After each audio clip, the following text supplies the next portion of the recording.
really grateful for every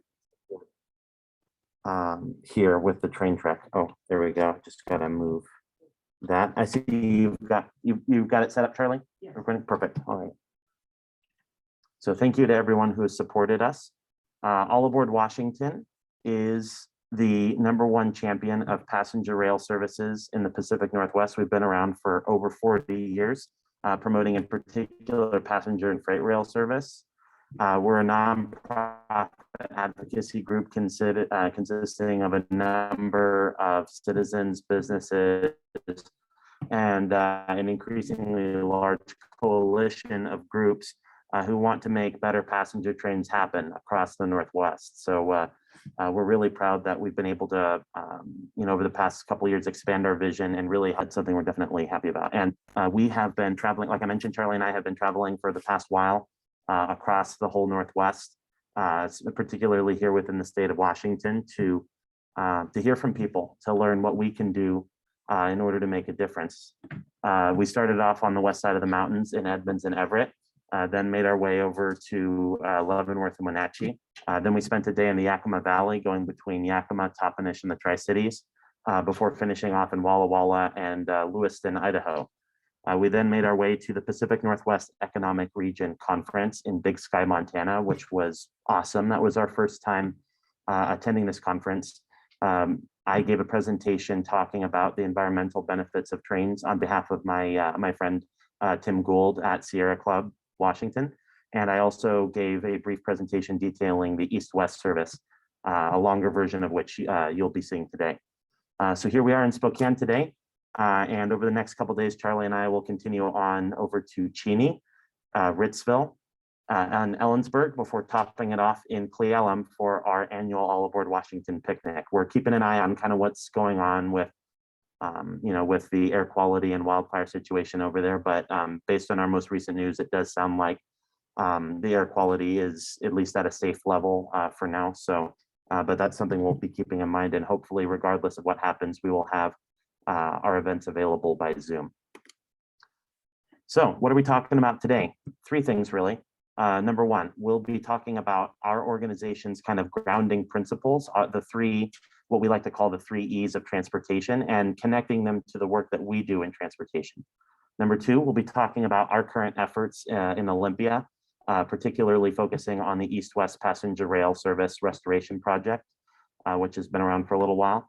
And finally, how you can help, how you can get involved, whether as a member, a volunteer, or a leader at All Aboard Washington, or whether you help us out in your communities, whether you as an elected official or in the media, what you can do to help. And after that, we will open it up and have a discussion on ideas. We want to hear from you. We want to be here to represent you in Olympia, and we want to hear what ideas you have for better serving the Spokane region. So I'll try to make the presentation quick so we can have a good open discussion. So let's start with an interesting question, something that maybe many of us don't really think about. What is world-class transportation? I think if you ask anybody that, you'll probably hear, oh, it's that light rail system that they're building out in Seattle, or it's that bullet train that has been flying people around the country for over 40 years or 50 years in Japan, or maybe it's the developments into maglev or hyperloop, things like that. A lot of times there's some sort of connotation of rail when it comes to transportation, and particularly fast rail or modern rail, things like that. But we at All Aboard Washington has been talking about trains for a while. But what we recognize is that there's a lot more to transportation than just trains.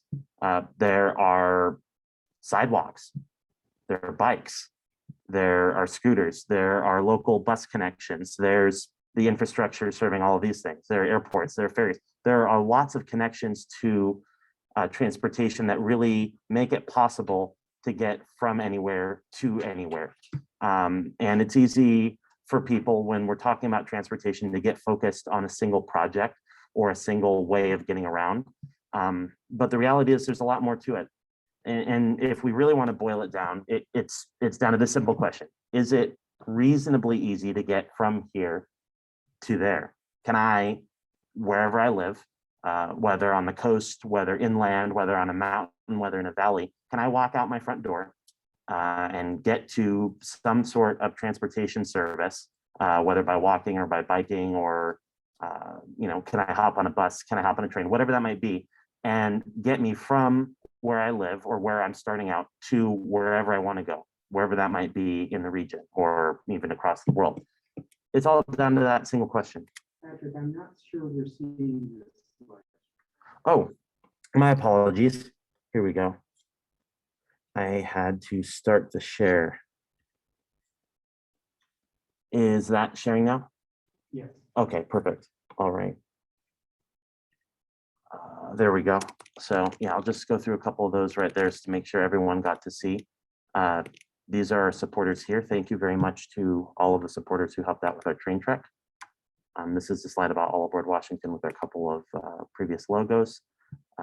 This is the still not seeing it on your end? You're seeing it most of the time. Oh. Oh, hello, thanks for joining us. Thank you very much for your patience. Just gotta make sure I've got this going because I clicked share. Here, I'll stop that share. There we go. Full screen this here. The challenges of meeting logistics when you've got the cameras and everything. Okay, how about this? Is that still working or no? Is it? Yes, we're seeing it. Okay, so there we go. So these are, kind of the three things I was talking about. And here we go. World-class transportation. A lot of times when we think about train or when we think about transportation, we think about rail, we think about trains, especially high-speed rail. Maybe you've heard of maglev, hyperloop, things like that. But our image of transportation is a lot more than just trains. It's about everything that connects to it. And it's down to this question: is it reasonably easy to get from here to there?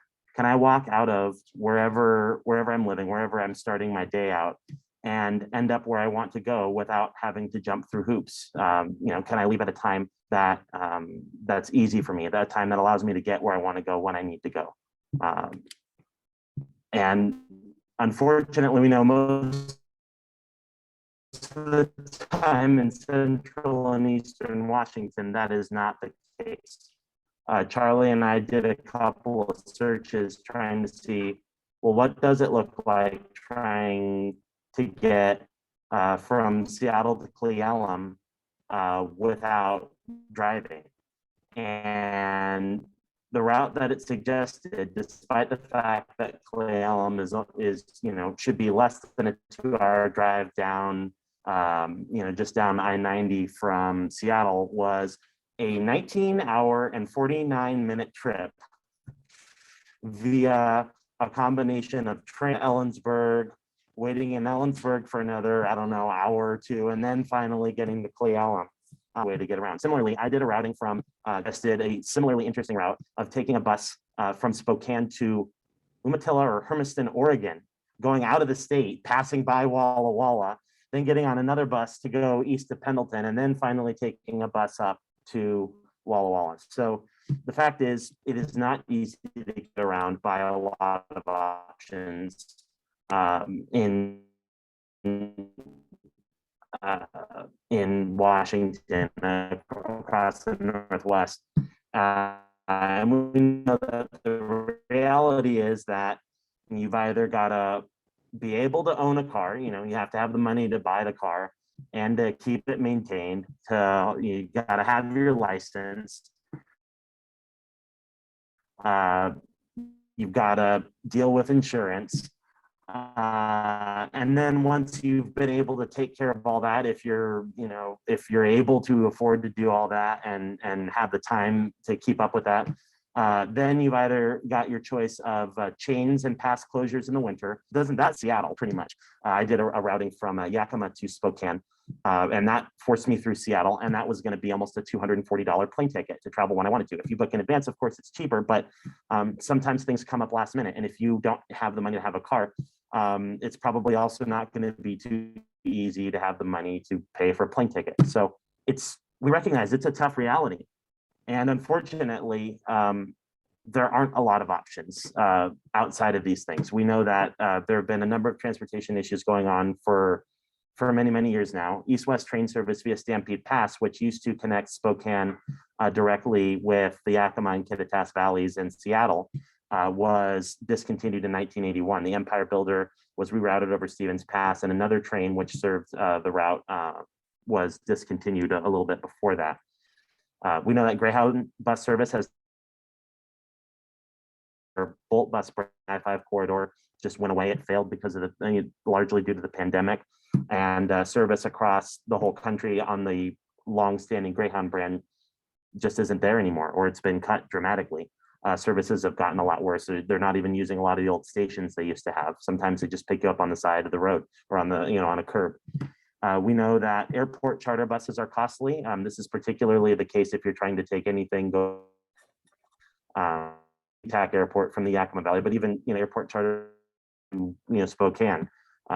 It's not easy and it's not cheap.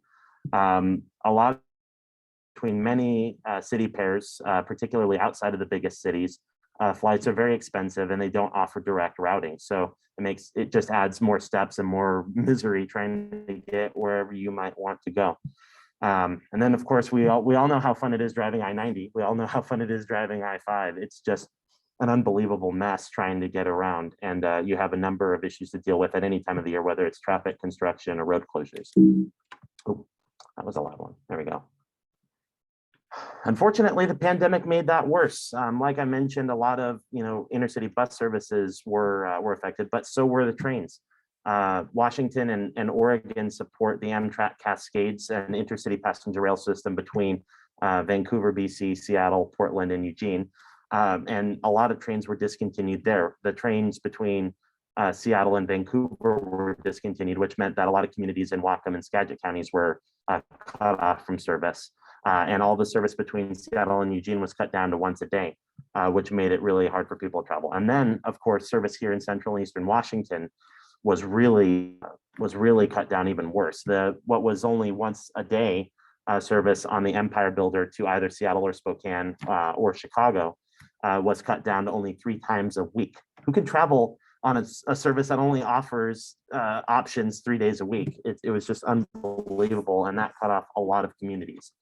That made it particularly hard for people in the central United States to travel, because a lot of communities are dependent on this. A lot of communities don't have other options. So we recognize that was a big struggle for many people. Thankfully, things have gotten better. Amtrak has restored service. The Amtrak Cascades is now operating 3 times a day between Seattle and Portland, and twice between, I believe, Seattle and Eugene.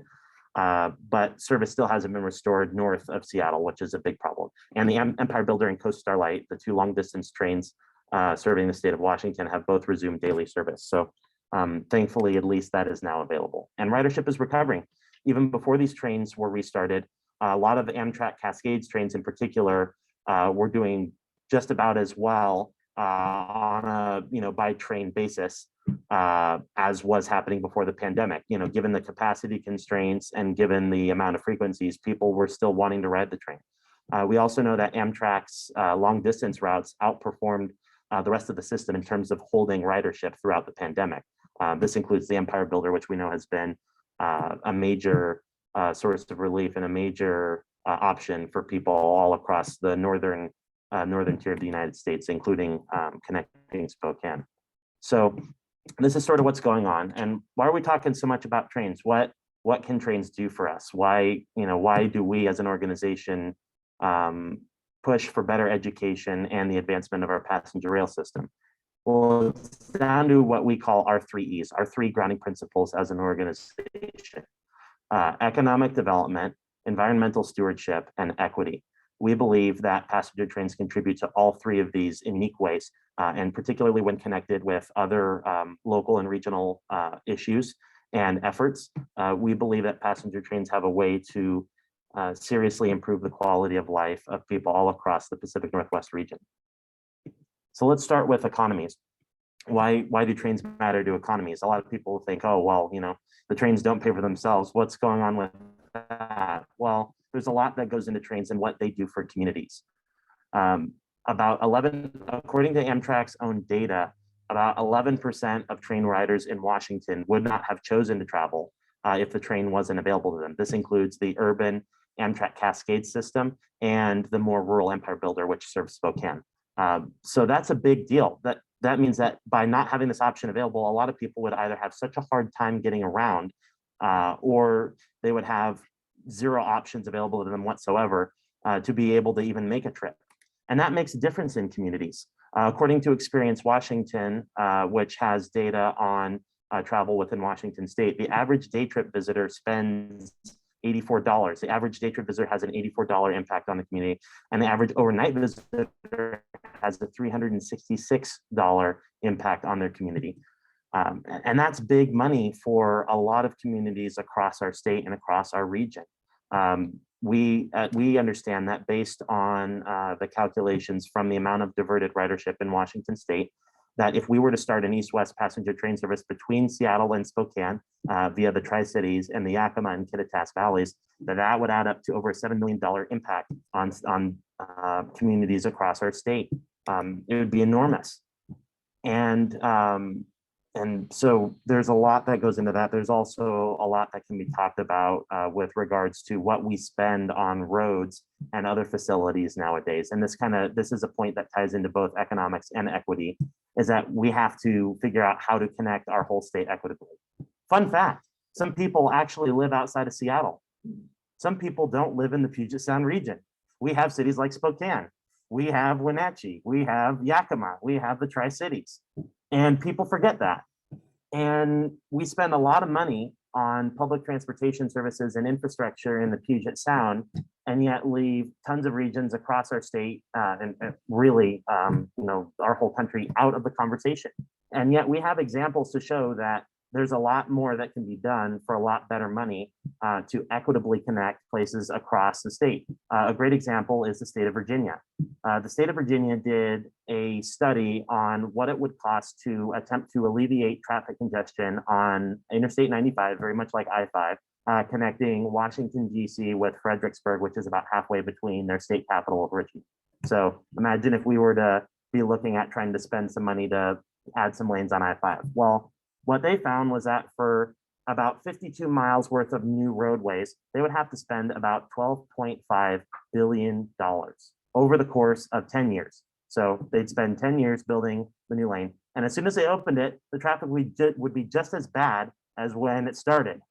So Virginia was looking at this, looking at what sort of sense does this make? But they went one step further. They then asked the question, what could we do with this money, or perhaps even a lot less money, if we were to invest in another mode of transportation? What if we were to look at other alternatives that go beyond just connecting this corridor? And what they found was that for, I believe, less than $4 billion, they could buy the tracks from the freight railroads who own them, fix them up to a much higher standard to allow them to go faster and to improve capacity. And they could start passenger rail services literally across the entire state, serving urban and rural communities a lot more frequently than anything that exists right now. So this is a major economics issue, is in Virginia found a lot better value for money in terms of the infrastructure that it could build, and it found a way to equitably connect communities across the entire state in a fiscally responsible manner. It's a win-win here, right? And we recognize that this is the same in Washington. Puget Sound communities aren't the only ones who benefit from better rail and transit. There are a lot of needs across our entire state, including here in Spokane, including in Yakima, including in the Tri-Cities. And we think that those could be better addressed with passenger rail. We realize that there are a lot of opportunities to improve passenger rail. And you know what? It's also important to talk about buses.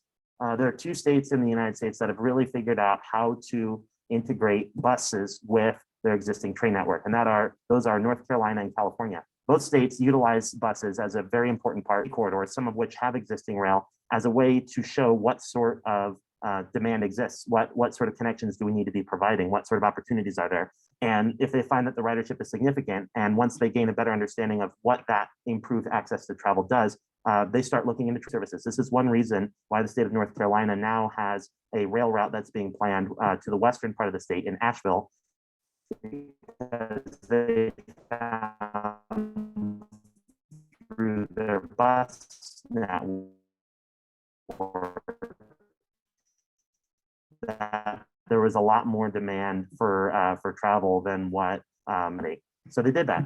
And the same with Amtrak California, the Amtrak San Joaquin service, which serves with the Central Valley of California, invests a lot of resources into its buses. About 25% of the program's budget goes to bus connections, but it pays off. About 57% of riders on the Amtrak San Joaquin's corridor use a bus on at least one end of their trip.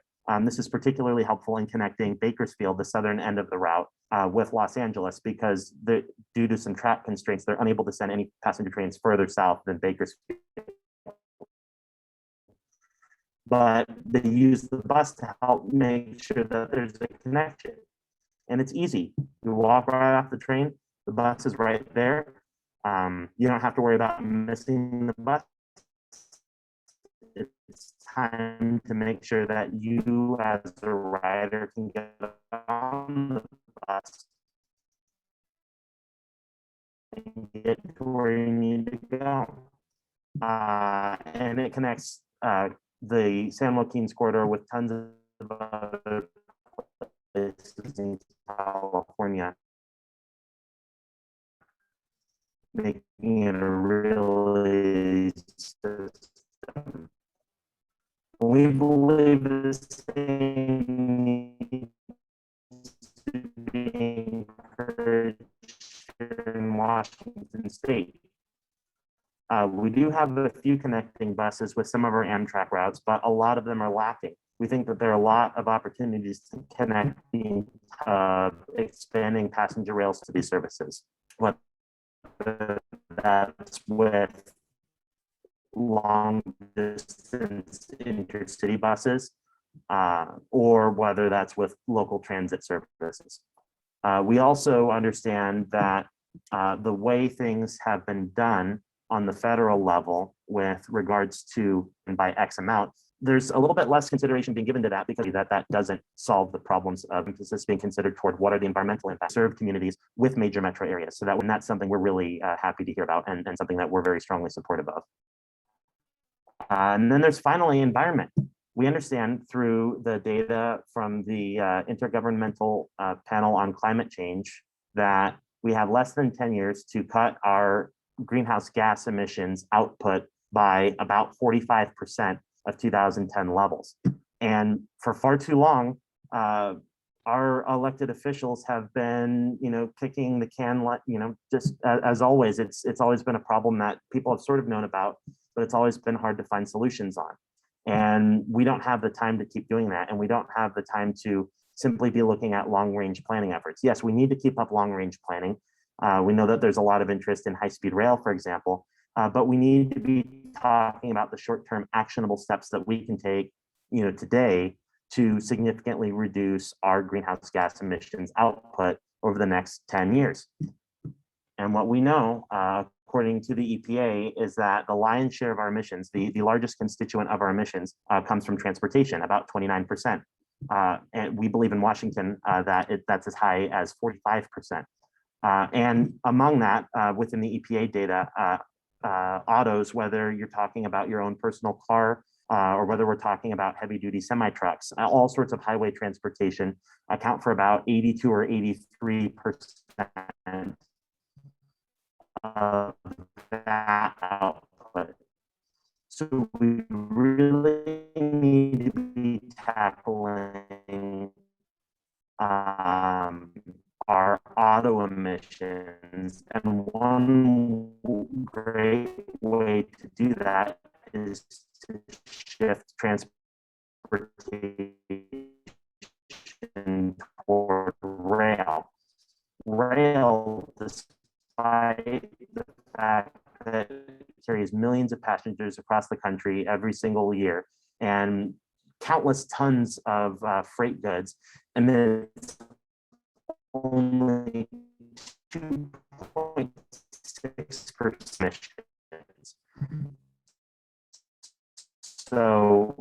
there's a lot of opportunities to reduce the intensity by moving more things by rail. And we understand that we're 40th in the world for this, behind Mozambique. That means Mozambique is making better use of its existing rail infrastructure than the United States is. And we know that because there are tons of tracks all across the country, which are hardly being used at all. What is this? With some short-term investments, we believe Washington State can revive its rail revolution and get back on track toward creating a truly world-class transportation network. Not just a good rail network, but a truly world-class system of route and region to the rest of the world, regardless of what your needs are, and you know, consideration of your impact on the environment. In the Speed Lines newsletter, which is a newsletter of the American Public Transportation Association, and we believe is a really good short-term vision to be working on as we're having these conversations about climate change, about increasing equity, and trying to improve economic development in cities across the state. In particular, we're talking about the restoration of daytime passenger rail valleys and the Tri-Cities. This is a very simple connection, but it would connect all of the cities, all of the region's major urban areas, connections that are anywhere close in with east-west. If you want to get from central or eastern Washington to anywhere along the I-5 corridor, you can do so by rail, and hopefully have a lot of options no matter what time of day you want to travel. Public transit services and intercity bus services to rail. A great example of that would be better connecting the Tri-Cities and Walla Walla with Lewiston by extending the Amtrak restoration projects, trains crossing across Spokane and serving the eye. There are a couple more stations that we envision should be served, such as Prosser, Cheney, Ritzville, and Connell. As it stands in the state, these are not being considered, but so we'll be focusing on the route as it exists right now. But we believe that there's tremendous potential by adding these four cities, particularly Cheney, with its proximity to Eastern Washington University. Oh, there we go. So East-West, as it stands, this specific project of intercity state-supported trains connecting Seattle and Spokane via Central Washington has been around for a little while. After the successful startup of the Amtrak Cascade service in the late 1990s, WashDOT turned its attention toward looking at east-west trains. This was kind of following on the heels of an earlier high-speed rail project, which sought to connect the entire region with high-speed rail services by starting out using existing infrastructure. The first study, which was completed in 2001, indicated that starting east-west trains between Seattle and Spokane along the Stampede Pass route was in fact feasible. The infrastructure was there.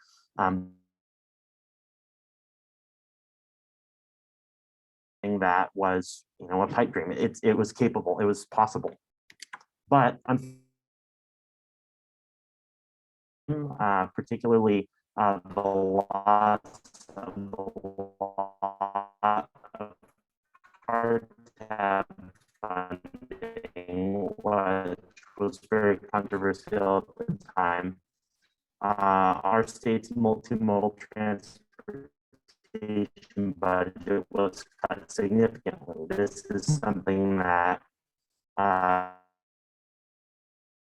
contributed to the backlog of maintenance for state ferry system. This is something that held back efforts to try to expand Amtrak Cascades, and it certainly had an effect on East-West Rail.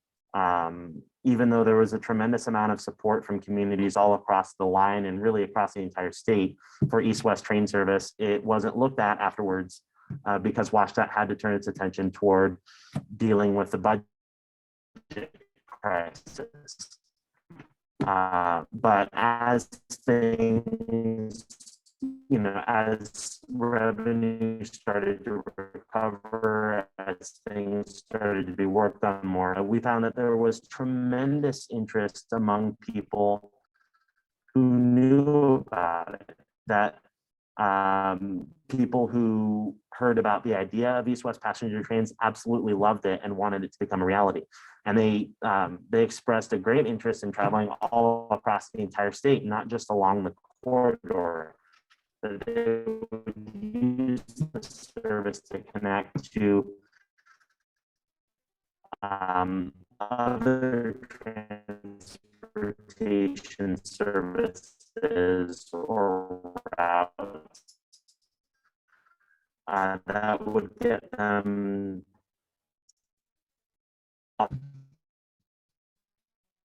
um, talk about, well, hey, how do we do something with this? What can we do to make this route a reality? For the people of Central and Eastern Washington. And that led to a passing of funding for a study in 2019 to go to the next level, taking a look at what would be required to make the route a reality. We'd need to look at some details, overlying details about what the service would be like, what would the ridership be, and what would the challenges be. So that's what it looked into. And it found a lot of really great information. One of the things that stood out above all was the tremendous amount of community and stakeholder support for East-West passenger rail. The STEER consulting group who conducted the study found that over 75% of people expressed a moderate or strong amount of support for the East-West project. Over 70.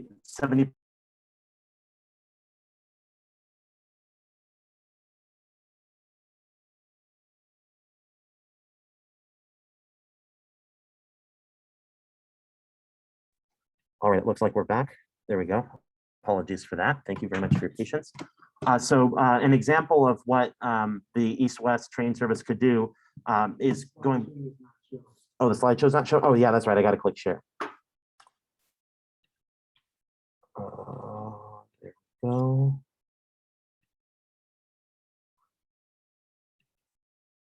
Oh.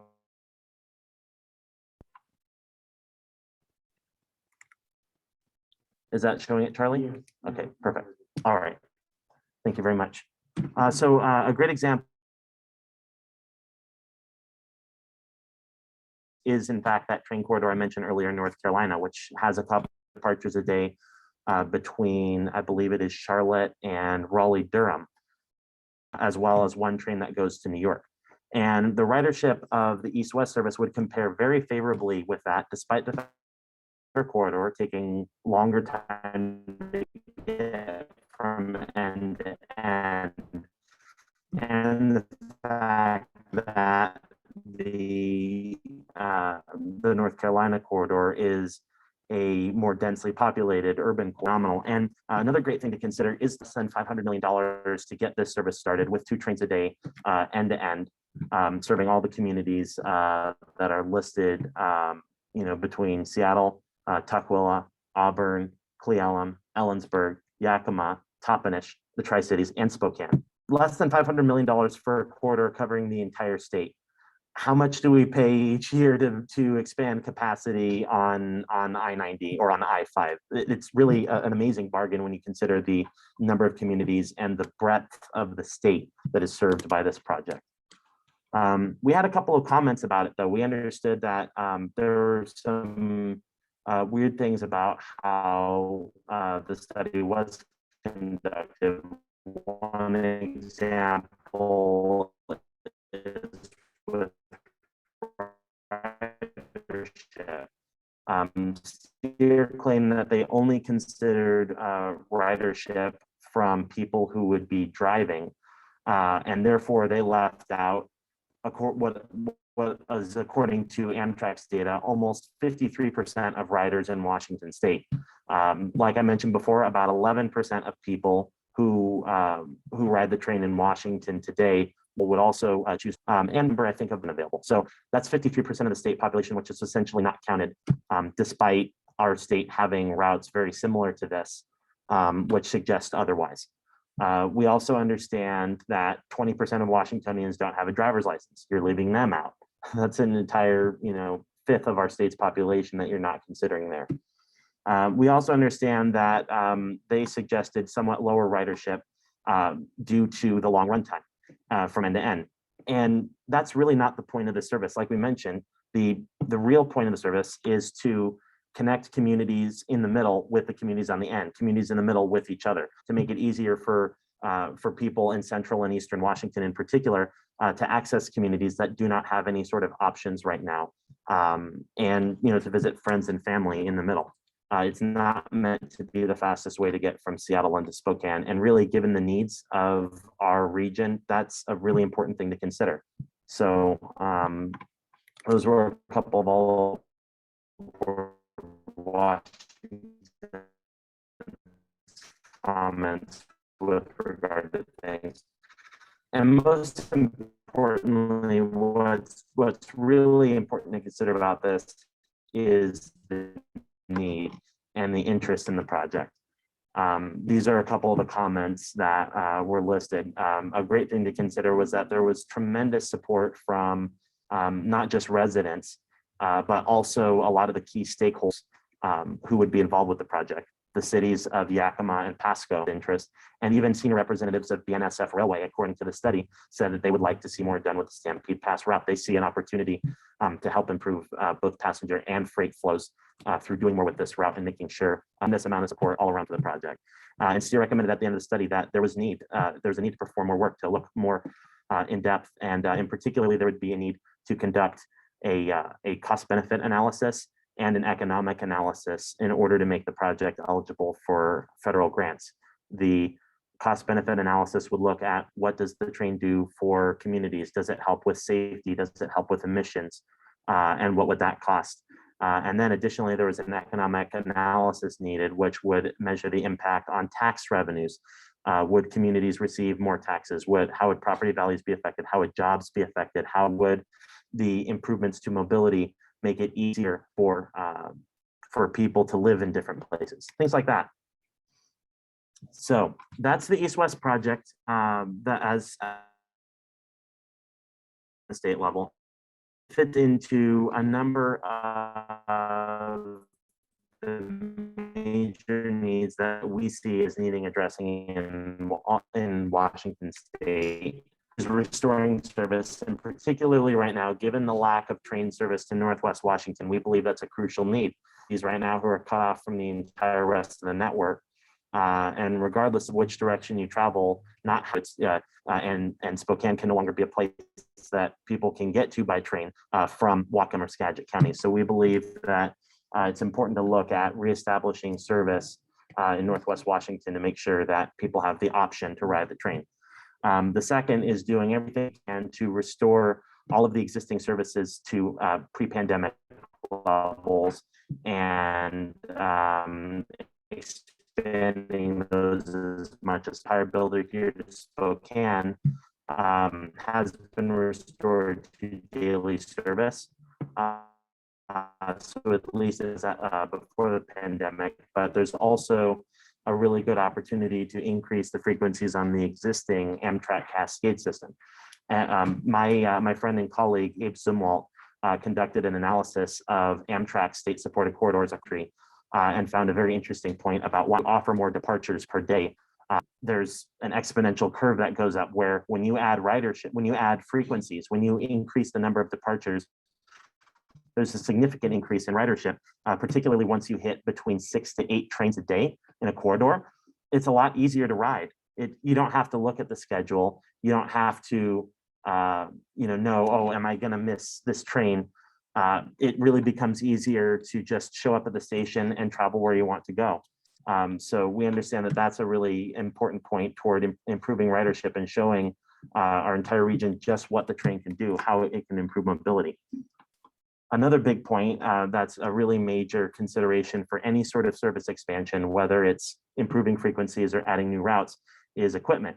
There's a very limited amount of train equipment in the United States, and it takes a long time to produce it. It's not something, where you can go to a car dealer and, you can buy your car. A lot of times the equipment has to be ordered at least a few years in advance. Amtrak is in the process of doing that right now for a number of different states, including Washington and Oregon. But we understand that that's not going to be in service until at least approximately 2024, possibly a couple years later, depending on how busy Siemens is with their facility down in California. They will be manufacturing Amtrak's new equipment. But once it arrives, it'll be really good, and it'll add to our pool of equipment, which will be really key toward making these service expansions possible. Fourth, as we address some of these issues, restoring existing services, making them better, and having the equipment necessary, we need to really focus on how do we build a robust rail and bus network across the entire region. There's a lot of talk about high-speed rail in the Cascadia corridor, which we as an organization would absolutely love to see, but we know that we need to get started with the priorities. We need to focus on equity, economic development, and the environment in the short term. We can't just be doing long-range planning for a project that'll take 20 or 30 years to come about when we have serious existing needs, particularly with communities in Eastern and Central Washington that don't have any service whatsoever.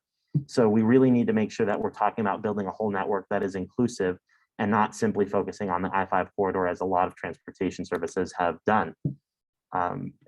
As I mentioned before, working on East-West Rail, we're going to have to obtain a benefit cost analysis, which will allow the project to be eligible through federal funding via understanding what are the costs of the services, as well as what sort of benefits do they provide to communities. We understand Washington has a vehicle miles traveled decrease goal. They want to reduce the number of vehicle miles traveled across the state.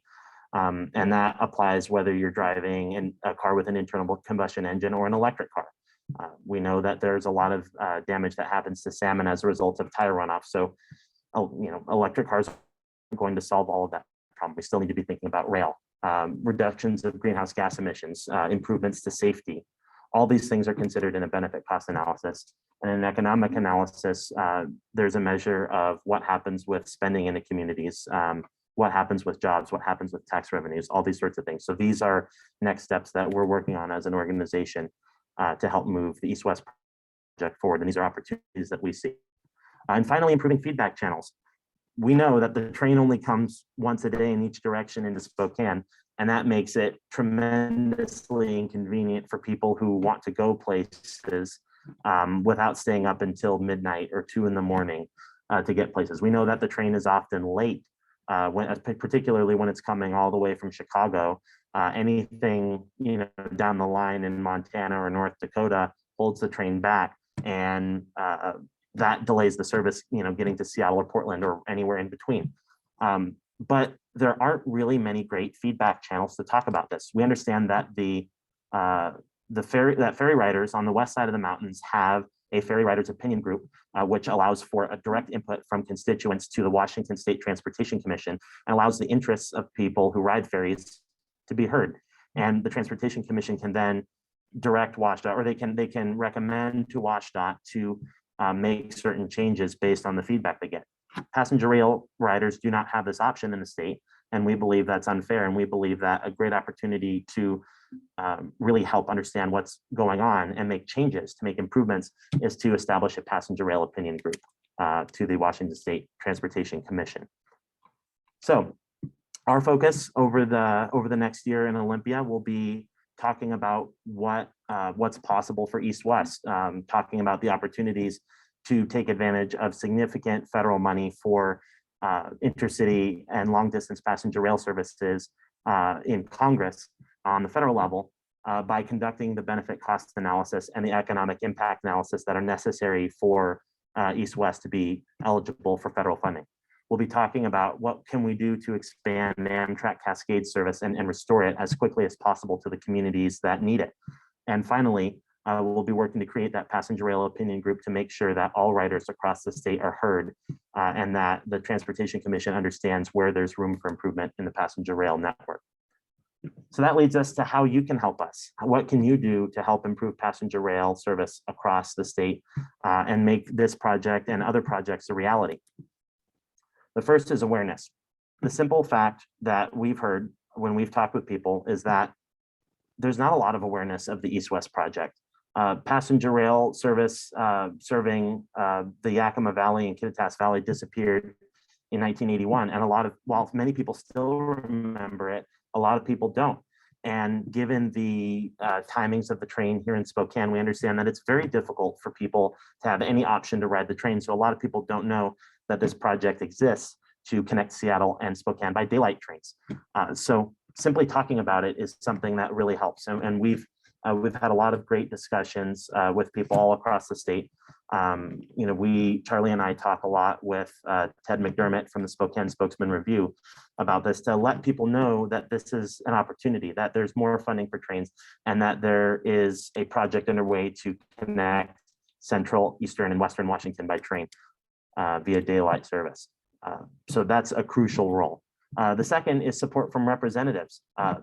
Representatives on the local, regional, state, and congressional level all talk with each other and know what projects matter to constituents. So having a good relationship with your representatives, whether it's in the city or the county, whether it's with your metropolitan planning organization, Chamber of Commerce, your state senators or representatives, or your congresspeople, talking about these projects and letting your representatives know that they matter to you, and that they exist is really key step, because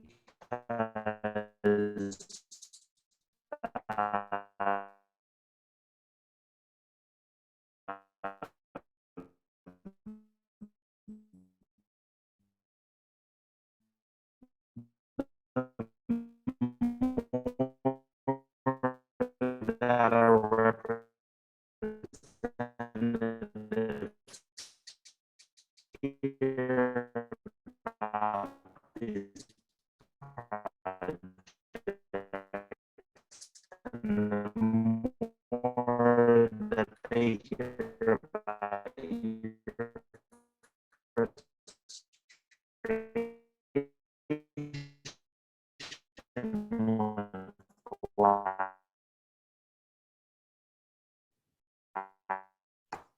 Okay, I think it's coming.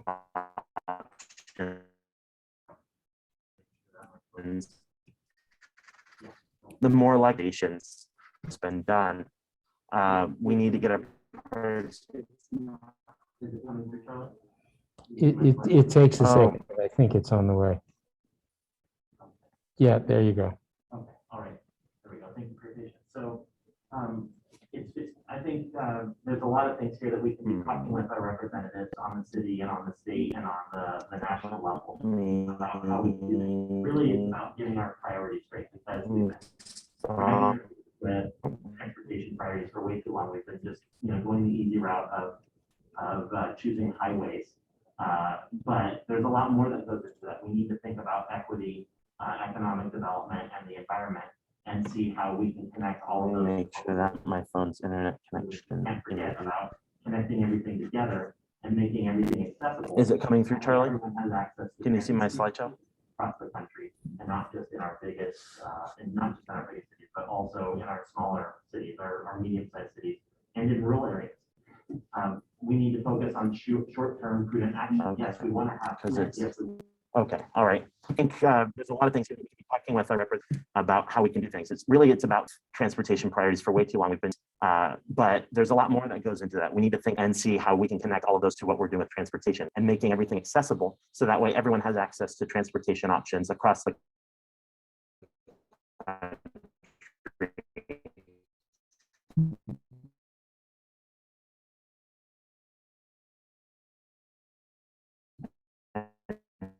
not just in our biggest and not just in our biggest cities, but also in our smaller cities, our medium-sized cities, and in rural areas.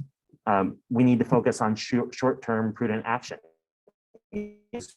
for gas emissions. So we know it's safer than driving. All of these things, carbon and pollution output of trains versus other modes of transportation. Trains need to fit in there, thinking about how to incorporate all these together and make better use of our existing rail infrastructure.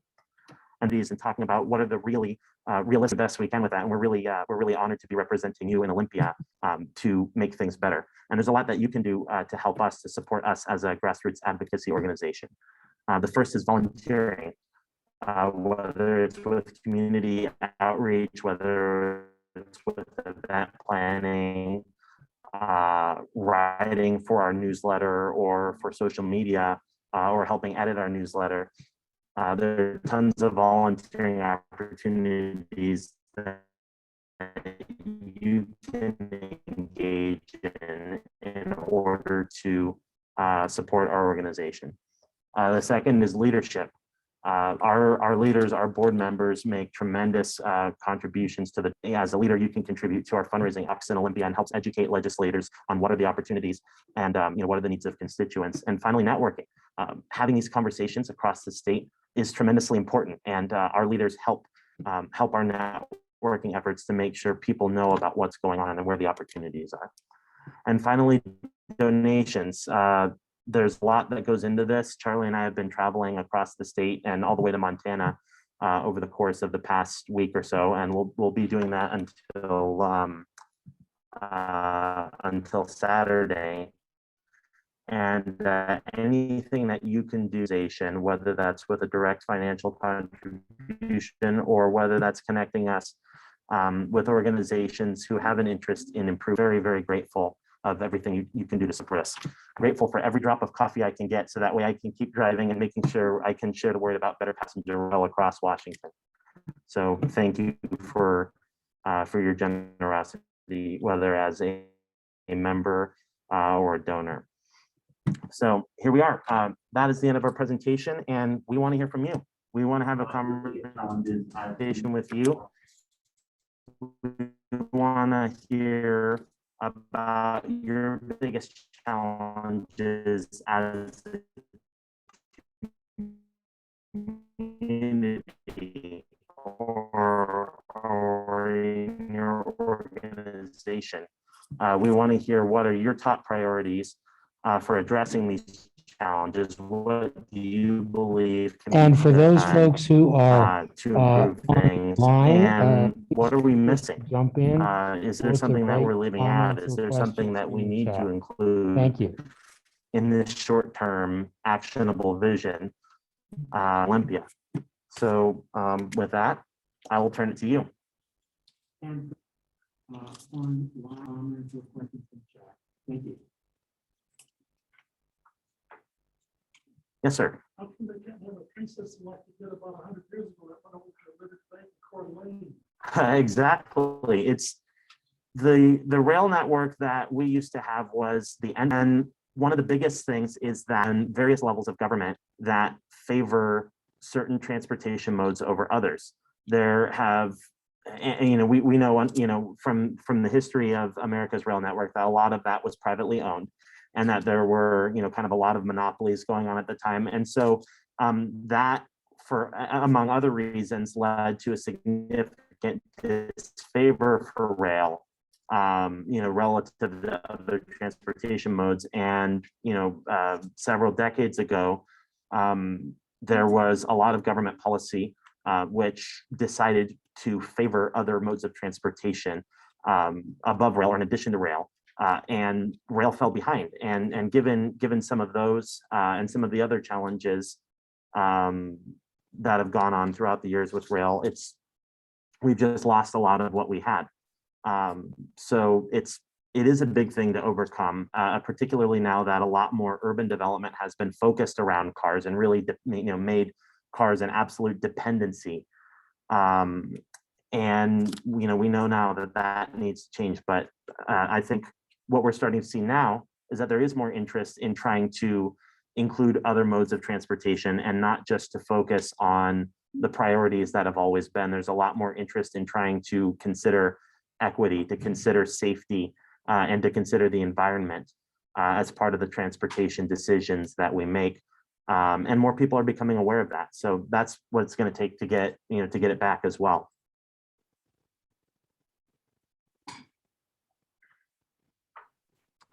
We have a comment online from Mary that says, great presentation. Thank you. Thank you, Mary. We appreciate you joining us today. Is there anything that you have to say, any questions or comments you have about the presentation, or just any thoughts that you have about rail in general? Thank you so much. I would Do really you have your just, speakers up, Charlie? Yes. Okay. I'm here. I don't know Okay. if you can hear me, but I'm here in Seattle. Yeah, because I so was trying to really- connect it to the sound system here, but there are some challenges with that, and there'd probably also be a lot of feedback coming through. So, Mm. oh yes, sir. Mary, go ahead. Oh.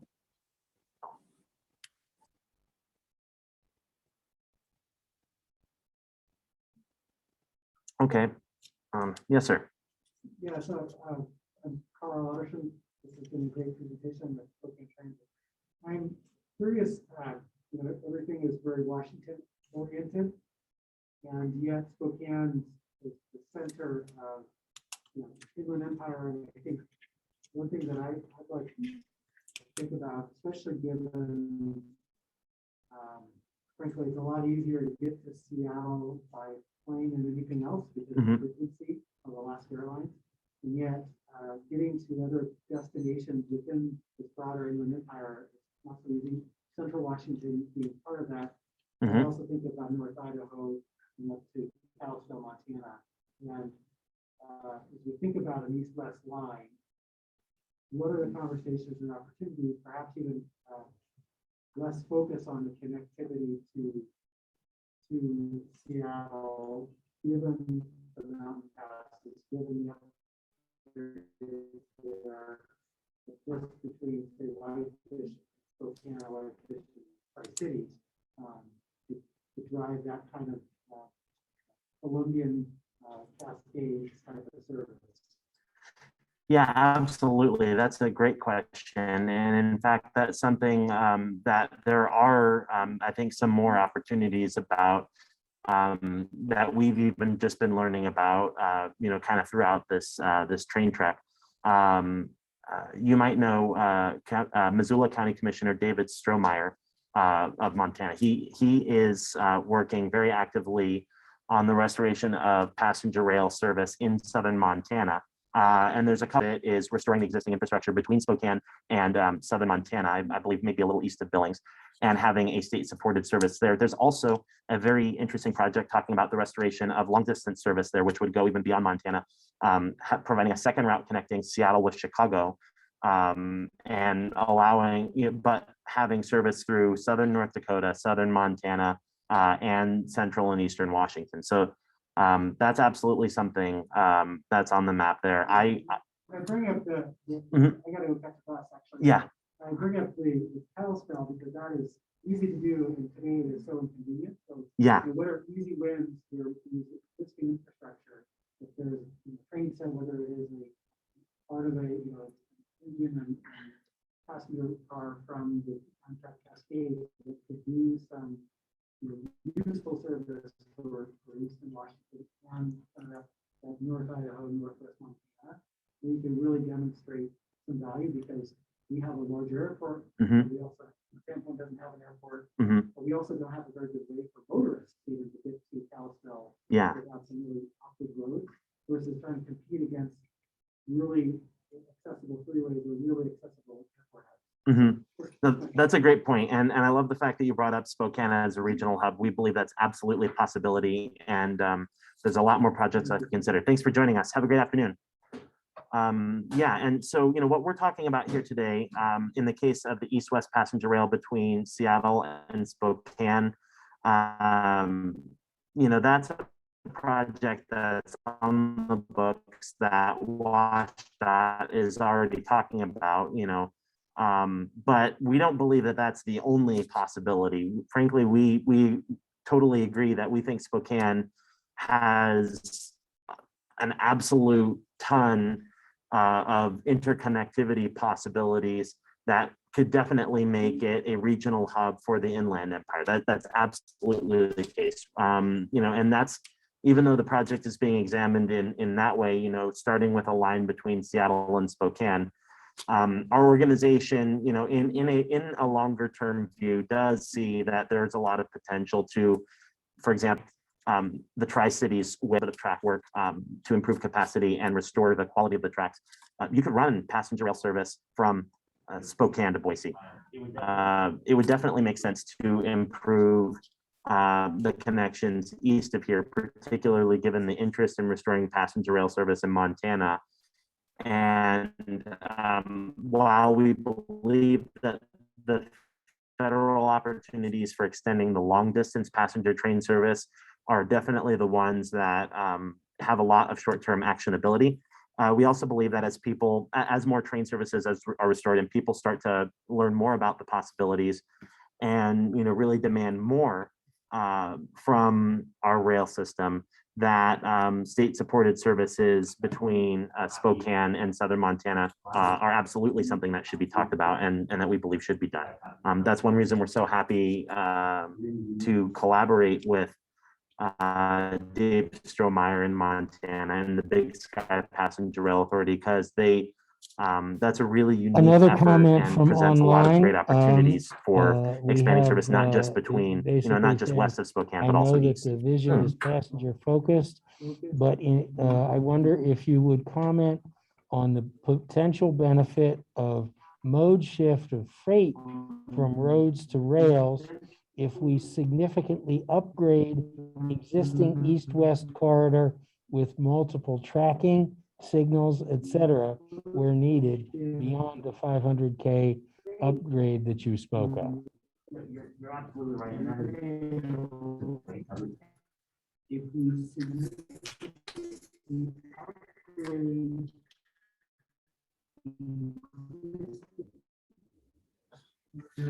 with multiple traffic, signal, etc., we're beyond the 500K upgrade that you spoke of. No, you're absolutely right about because freight transportation does account for a significant amount of highway spending. The amount of money that we spend to fix roads and to accommodate freight transportation, and particularly suppress freight transportation in our country, again, particularly long distance truck. And we're not against trucking. We just understand that there are a lot of collaborative opportunities where the energy advantages of rail and the ability of trucks to really taking a lot of this burden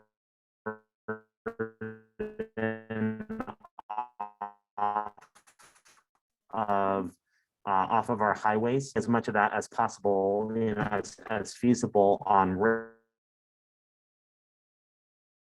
rail, in combination with efforts to trains can carry things long distances, emission fuel sources, help reduce the greenhouse gas, and of course improving the environmental impact, reducing the very important thing to consider.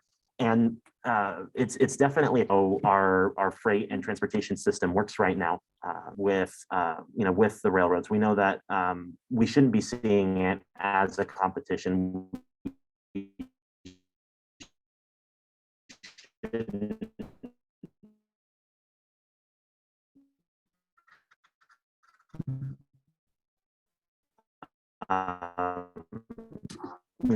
We as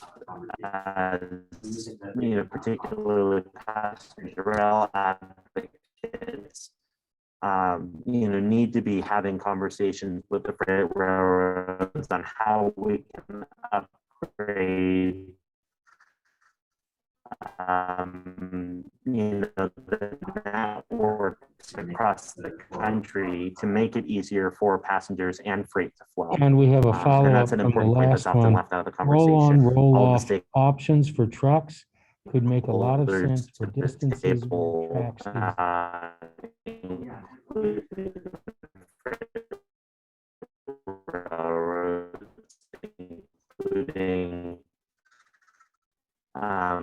states, local communities.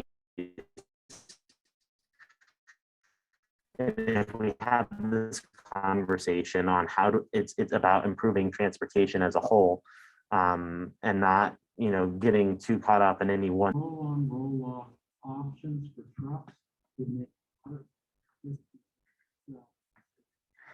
Oh, yeah, and we understand that there's a lot of interest in improving intermodal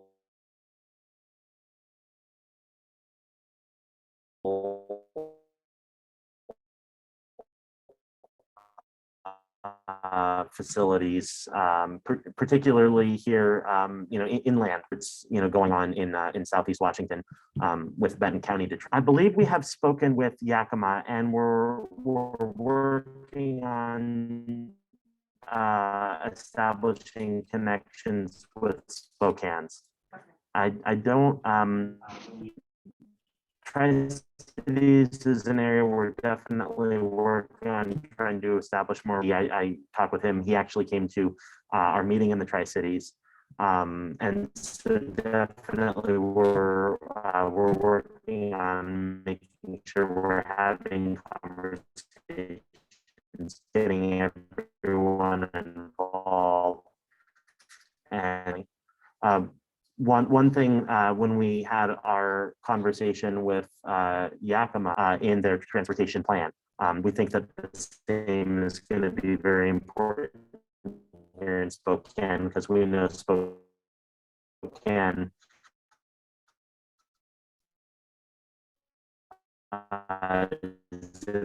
We've done that pretty process of updating its successfully in plan, Yakima. and that will take a couple weeks. So we, as an organization, So plan if to you submit. have Committee, you suggestions think? as Okay. to who we should contact, we'd be Okay. delighted. Thank you.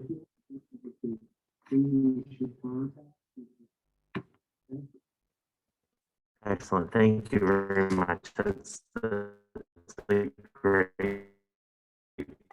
point. And we would definitely appreciate your help. Yeah.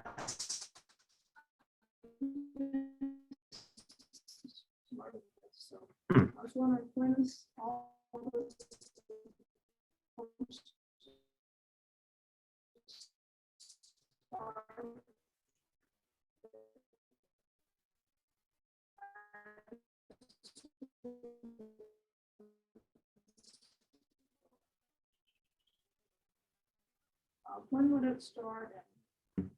So this is definitely a lot of time and a lot of effort to even just get the project going.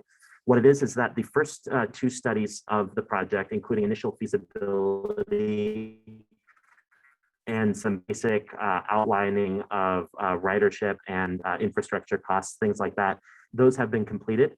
And that's been going on for quite a while. One of the things that the I-5 corridor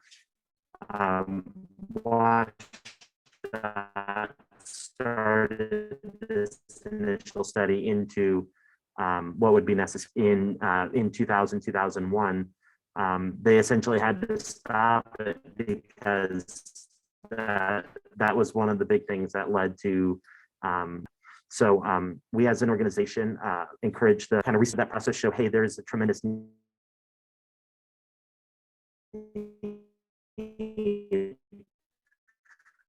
There are people who want this service, and they agreed that we needed to start the second study, and that was only completed last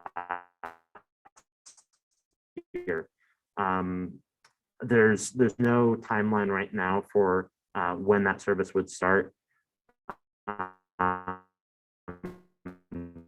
There's nothing, officially for that. Unfortunately, I don't know what to encourage those next steps. Considering the findings of the study. And considering the continued needs, the increasingly pressing needs for, it is absolutely something we're working on.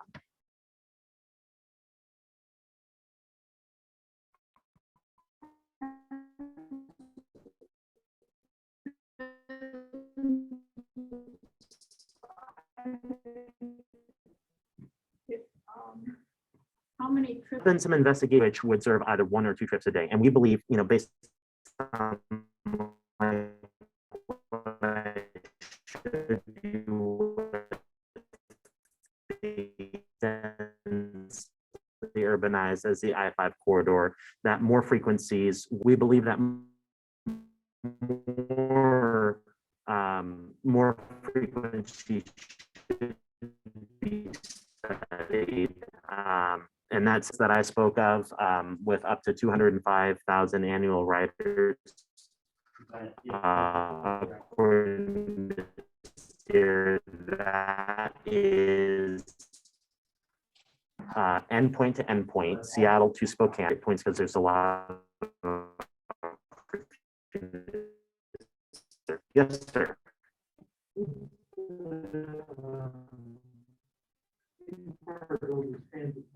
From directions, but if I recall correctly, taking the Stevens Pass route, long travel time, and that's despite the fact that it's a little bit of a shorter route, a lot more straight section through the Yakima Valley. It also goes around the river, and it goes all the way to the Tri-Cities before then coming back up. The East-West service on the whole does a pretty good job to, despite the difficult geography and track conditions that it has to work with currently.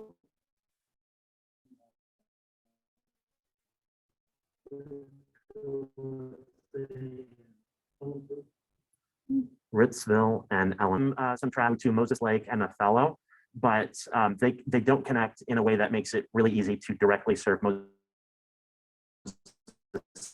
Lake or Othello. So that's a really big challenge in trying to improve service there. The tracks from Ritzville, if I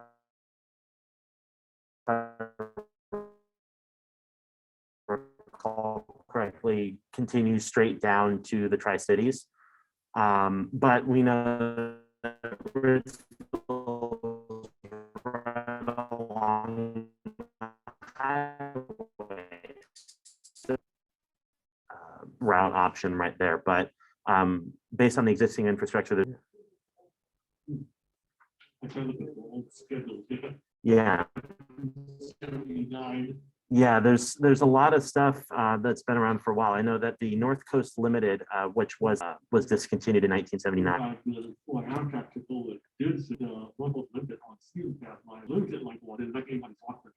Yeah, I see it. Yeah.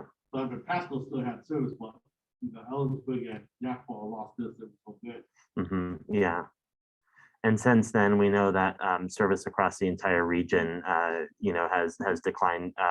Particularly intercity bus service. A lot of people say, that Greyhound can be a replacement for Amtrak, and that's really not the case. We know that a certain number of people who don't have the train available would choose to take the bus, but a lot of them wouldn't. A lot of them would either choose not to travel.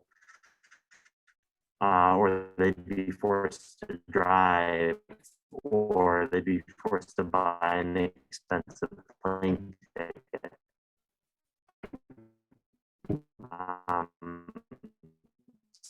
So, we do see that there is an opportunity for complementarity between buses and between trains, but A lot of times they are not a direct replacement. So, we believe as an organization where the rails exist,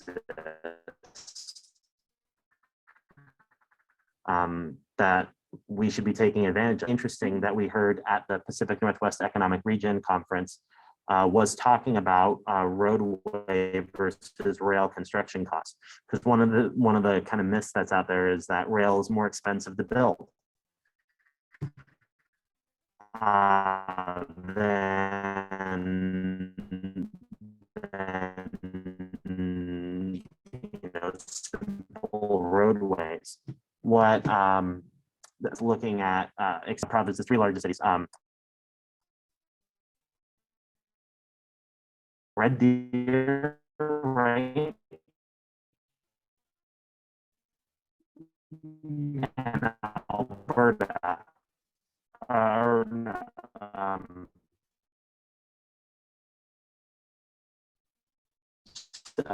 Calgary, all within the province. And one of the things that they looked at was, well, what would it cost to build a railway, than it would be to build a highway, and particularly the amount of stuff and the number of people that rail can carry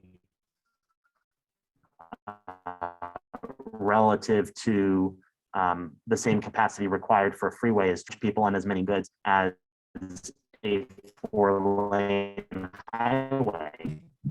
So efficiency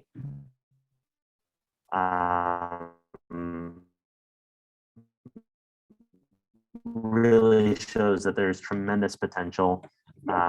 Building it, as long there's a great there's another thought I have that was kind of considered as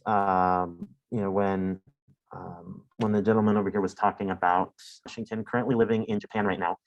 His name is talking about, well, what if we were looking at local rail service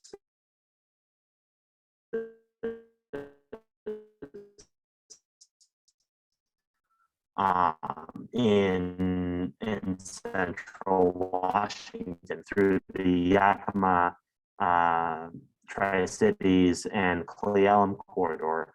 And he looked at, what the potential would be if you were to build a lot, sort of like a commuter or like a regional rail demand. And we think, at all over Washington, that there's a lot of potential for that too. I understand that there's some discussion about a potential, maybe that's something that could integrate as well. What are your guys' thoughts on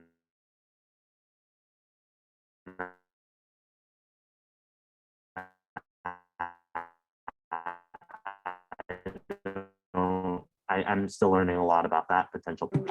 Oh yes, I love the sounder. Yeah. We've been on it lots of times.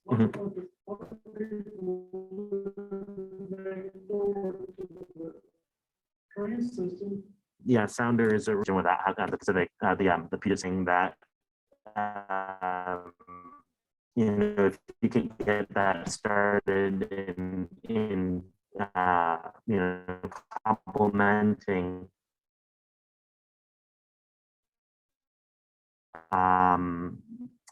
versus that improves mobility across the entire area. The Max is really cool, and they've done a lot with that.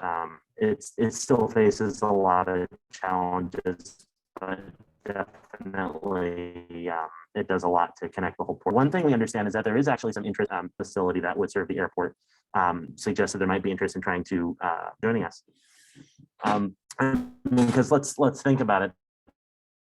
There are lots of communities in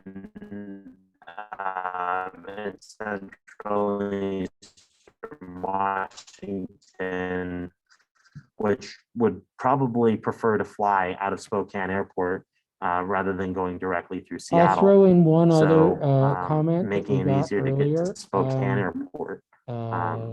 is something that They would were be a great suggesting to potential. promote ridership implementing that and in. rail education.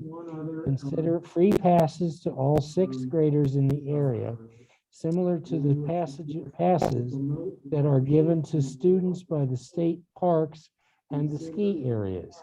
This would introduce a generation of train ridership.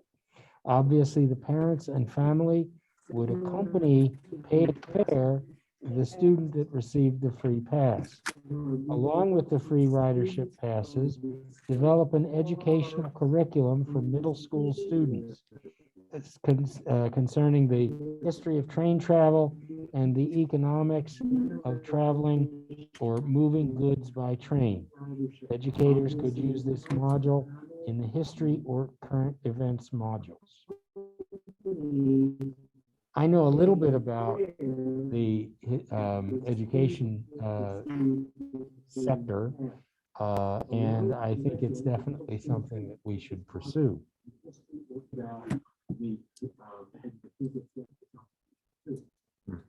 Yeah, and I believe when we were talking about that, Charlie, there's something similar for the national parks, right? Yes. And Amtrak has, you know, a rail pass of sorts, but it's not, I don't think it's widely available to you know, to younger students in quite that way. Yeah. So we've been talking a lot about trains, but what are some other transportation issues? What are the frustrations you've been seeing, whether it's in the Spokane region or, you know, kind of getting, you know, beyond to wherever it is that you want? And I think I there, particularly, I think if there could be a stop at Silverwood. I know the train goes right through Apple, you know, to improve connectivity to the theme park. I know Sandpoint is an absolutely gorgeous destination. Yeah, I don't think there's anything on the books for that. So I think figuring out how we can incorporate that in would be a great point to consider. I think if we're looking, that this is another thing to consider with a lot of train routes as well, is that depending on who's doing the service, if it's being run by a local agency, I think there's more flexibility. If it's something that is being supported by the state, or that would be operated via Amtrak, a lot of times Amtrak requires that the states pay for the routes themselves. So one thing to consider is that we would probably need to come up with a funding agreement with the state of Idaho to do anything kind of going outside of Washington's borders. But definitely in terms of what's actually there for the region, you know, that's a good connector right there, especially since Sandpoint is the only Amtrak station in the state of Idaho right now that receives any service. The route connecting Boise with Portland and Seattle and with Salt Lake City was discontinued in 1997. So Sandpoint's the only station in Idaho right now. And that'd be great to have more connections. Yes. A few years ago, there was track work being done in Eastern Montana, and they modified the Empire Builder timetable so that it came like Spokane and during the day, or it was pretty close to daytime on time than now. And I'm just curious if there's ever been any discussion about making that. I know it's time to go through the national park during the daylight.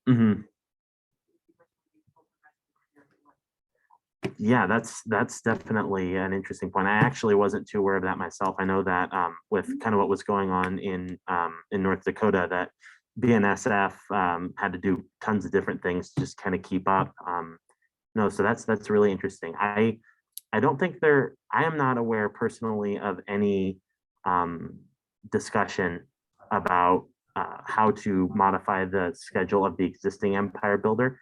What I do think is a great opportunity, though, is what could happen with this potential second long distance train between Seattle and Chicago, where maybe that could be, they could offset the schedule of that by a certain amount of time, meaning that Spokane would get, you know, 2 trains a day in each direction, and probably offset by something along the lines of maybe 12 hours or so. So yes, so in the most recent Senate infrastructure bill, the one that was kind of passed through and that's now being worked on the House level, we understand that there is a study in there for the restoration of former long distance train routes, which would include this one, which would serve the southern part of North Dakota, the southern part of Montana, as well as Spokane and the Stampede Pass corridor. And there's increasing funding being made available for, I think, both long distance and corridor routes, which serve, what are being called underserved communities and rural communities in particular. So we think that that presents a lot of opportunities for the restoration of long distance service, as well as this, Seattle to Spokane service funded by the state that we're talking about here. Yes, absolutely. And actually, one of the people that we were working with who was at the Penware conference in Montana is Boise City Council President Elaine Clegg. She knows that there's a lot of interest in various different types of rail projects in the Boise area. She's talked with people about some freight things. There's interest in commuter rail, believe it or not, from the U.S. Air Force at Mountain Home Air Force Base. And just kind of across the region, and that there's also interest in both the southern Idaho and eastern Oregon in the restoration of the Pioneer. There's a couple different visions for how that could work. One would be a long distance version of the Pioneer, serving the full route between possibly either Seattle or Portland and Salt Lake City. There's also the potential, depending on the support from the states of Oregon and Idaho, of state-sponsored service directly between Portland and Boise. But I think based on what we know about the federal interest and kind of the increasing efforts to facilitate these conversations on the state level, that probably the long distance route for both the East-West Washington service and the Pioneer are the most likely options in the short term. Yeah. So yeah, that's something we're really excited about, and that's all just kind of happened over the past week or so as the Senate infrastructure bill has now passed, and the process of reconciliation is going on. We know that those are at least some things, and we that was something that we were really kind of uncertain about for a while. We knew that passenger rail was going to get a lot more support than ever before, but there are a lot of these details that are just kind of now emerging that we as an organization are trying to find out how can we work with that, how can we incorporate that to what's going on here, and how can Washington and the Northwest region, both Cascadia and the Inland Empire, find a way to benefit from this. Yeah. We're very encouraged at the support that we are seeing in Washington, D.C. at present. But we know that it's something that we have to take advantage of as soon as possible, because things change very quickly. And so we're very anxious to take advantage of what might possibly come of this. So our friends at the National Passenger Rail Association have been keeping an eye on this very carefully. And they're cautiously optimistic, but we definitely want to make sure that we're in a position to benefit from what may be coming down. Yeah, we know that this bill is just enormous when it comes to infrastructure, and we know that there's a lot going toward rail. A big part of that is going to be addressing some of the problems going on with the Northeast corridor connecting Boston, New York, and Washington, D.C. But it's not just there. That's something that we're really glad, all of our Congress people have listened to, is that it's not just about the big urban communities. There's a lot that's being considered for the long distance routes. And in particular, a lot of the federal grants are now going to be focused on, kind of two areas. This is where we think East-West fits in, and we think a lot of other route restorations in the Northwest can benefit. Number one, there's going to be an increasing focus on serving, what are defined as rural and underserved communities. So any state-supported services, I think in particular, that are applying for grants, if they feature service to places that formerly had Amtrak service but don't now, or maybe have never had Amtrak service, or currently lack any availability or a very strong availability of transportation options, those will be considered. And then another interesting one that we think East-West in particular can leverage, but we see no reason why that couldn't be the case for a Spokane to Boise service, if that's something we can talk about and get on the books. There's now a consideration of corridor funding of any passenger rail corridor that connects any two of the 100 largest metropolitan statistical areas in the country. So what that means is connecting any two of the 100 largest kind of metro areas as defined by the US Census Bureau. And as of the 2020 census, Spokane is number 99. That means that connecting Spokane with any of the major metro areas in the country, that could include Boise, that could include Portland, that could include Seattle, with a state-supported service, makes it eligible for federal grants in a way that it wouldn't have before. So this, combined with the increasing emphasis on long distance services, I think makes Spokane a big winner in having the ability to have these projects come through and really improve connections across the entire region.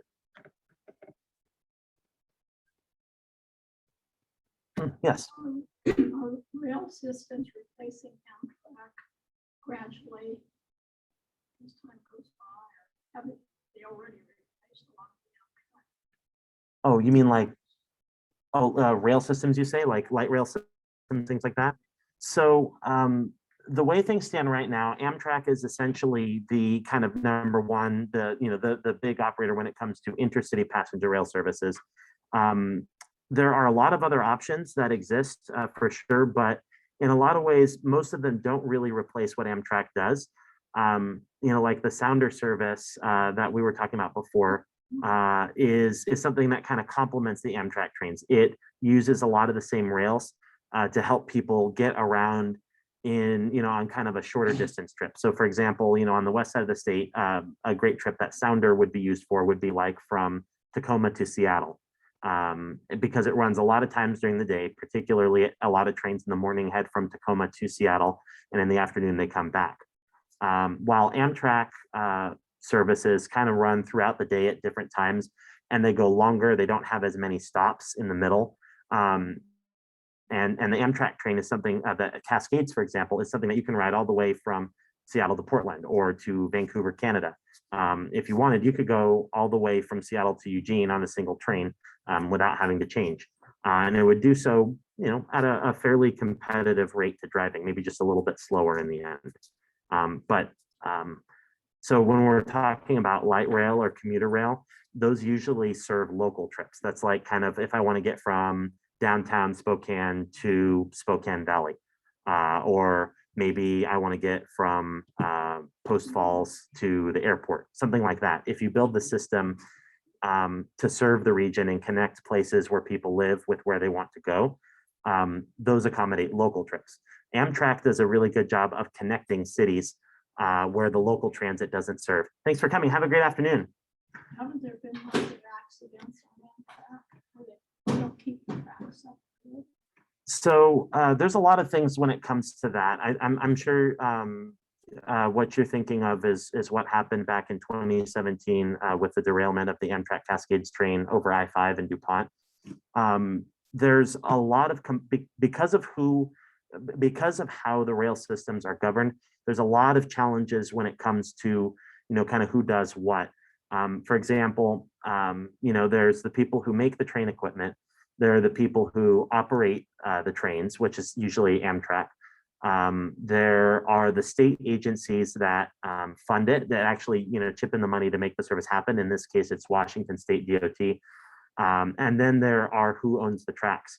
Sometimes it's a public agency like Sound Transit. They own the tracks in that particular area. Sometimes it's a freight railroad like BNSF. So there's a lot of complexity when it goes into that. But, based on the knowledge that we have, the overall understanding about what goes on with passenger rail. Passenger rail is a very safe mode of transportation. It's definitely a lot better on kind of a per, on a volume basis than anything that happens on the roads. There's a really interesting quote that somebody at the Penwar Summit made, that the amount of road traffic deaths in the United States every single year is the equivalent of having a 737, a Boeing 737 airplane, fall out of the sky 5 days a week, every week of the year. It's unbelievable just how much happens, with regards to our road system. But you can pretty much count on one hand the number of serious rail accidents and deaths that happen every single year in the United States. So it's very small. When they happen, they make the news because they're so rare. That's the thing about it, is that, people talk about it, but that's just because it doesn't happen a whole lot. And what's really great is that there are significant efforts being made to reduce the likelihood of these accidents happening. One of the things is that there are new centralized train control systems which help prevent operators from accidentally overspeeding into a curve, for example. There are new safety systems that a lot of the freight railroads in particular use, that examine the tracks, that actually they use machines, equipment, computers, stuff like that, to look at the tracks and detect defects, to see if there's a little crack in the rail, to see if a rail is kind of out of line. So all of these things are making passenger trains even better. And so on the whole, we don't believe that they're, and frankly, this is a huge deal to us. This is our number one concern as an organization. 2 of our former board members were among the 3 who were killed on the Amtrak Cascades derailment back in 2017. 2 of our membership director, newsletter editor, so it's something that's very close to our hearts. And it's something that really matters to us. And we wouldn't be doing this work if we didn't believe that it provided better outcomes for people. And our board members would have wanted us to continue doing this because they know that trains are better for a whole bunch of things. The safety aspect is super important to consider. A lot of my family who lives on the Kitsap Peninsula talks about just how scary it is trying to drive on the highways nowadays. My great aunt lives in Walla Walla, and her husband just recently passed away, and her children have limited time to be able to help her get places, and that means it's hard for her, and she can't drive anymore. So it's incredibly difficult to get around safely, or of course, legally, if you can't, continue to have your license, particularly particularly in this eastern part of the state. So that's what we're all down to, is we want to provide better transportation services that make it easier to get around. We want to make sure that we're having better safety. We want to make sure that you're not cut off from the people and the places and the things that matter to you the most. And that's why we're here. We want to see what we can do to make that better. They should have driving tests. Mm. Yeah, it's easy. All those things change so quickly. Yeah. And there's more and more trucks going on the road. So then you're having to dodge trucks when you're on the freeway. And people are just driving faster and faster, and the lanes are getting wider, and it's just unbelievable. I mean, Charlie and I have been traveling across the region by car for the past couple of days. And, I personally love driving, and, with my glasses, I can see okay, but I couldn't imagine, as I start to get older and my reflexes start to have, a few more problems, and, there's more and more stuff zipping around me. I couldn't imagine trying to deal with that on a daily basis just to be able to get to the doctor or to see my kids. And do we just expect them to, get out of their cars and then not have any way to get around. So this is exactly why we need to be providing these options. Whether it's because, you're getting older and you need to consider your health and your vision and things like that, whether it's, because you made a couple mistakes in the past and now you can't have a license anymore, whether it's because you can't afford to own a car or drive, whether it's because you can't afford a plane ticket. We're not against cars. We're not against planes. We know that it's about creating a connected transportation system. We just need to figure out how to provide as many options as possible to everyone who needs them. And we think, we believe that improving our passenger rail system and our connecting bus services is a great way to do that. It's not the only way. There's lots of options to think about. That's why we got to talk about, local bus service. That's why we got to talk about bikes. That's why we got to talk about sidewalks. Even those simple little things make a difference in how easy or really possible it is to get from anywhere to anywhere. And like we said, we absolutely love the concept of high-speed rail. We have nothing against the idea of having high-speed rail in the Pacific Northwest region. We just realize that there are lots of people who have these needs now, today, and high-speed rail is not going to be able to help out for 20, 30 years. So we're just talking about how do we do all this over the next 10 years? How do we make it possible to get more places sooner? As we're, doing the planning for the high-speed rail, how do we provide services now where people need them, when people need them?